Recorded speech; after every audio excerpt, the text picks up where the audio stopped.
3 వారాల ముందు తెలియపరచాలి. 3 వారాల ముందు తెలియపరచాలి. ఇదిగో మన ఇష్యూని ఫైట్ చేస్తున్నాం, కొలికి రాలేదు కాబట్టి మేము ముందు ప్రకటించబోతున్నాం అనే విషయాన్ని నిర్మాతలకు 3 వారాలకు తెలియపరచాల్సిన నామ్స్. 3 వారాలకు తెలియపరిస్తే రిలీజ్ ఎవరు తీసుకున్నారో మేము రిలీజ్ చేసుకున్నామని, ఇంకో 2 వారాలు రిలీజ్ చేస్తున్నామని అని ప్రిపేర్ అయిన నిర్మాతలు ఇబ్బంది పెట్టకుండా ఉండడం కోసమే 3 వారాలకు తెలియపరచాలి. సో జూన్ 1 మొదలు ప్రకటిస్తే జూన్ 12 2 వారాలు కూడా కాదు. ఏ రకంగా మీకు 16,000 మంది వసూలు చేస్తున్నారని పవన్ కళ్యాణ్ గారు ఎవరైనా కుట్రపడతారు.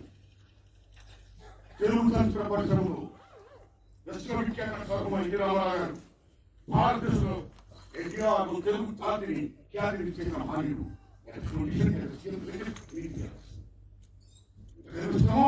తర్వాత మళ్ళీ జనసేన పార్టీ పెట్టి ఇవాళ డిప్యూటీ సీఎం అయ్యారంటే మనం తెలుగుతున్నాం.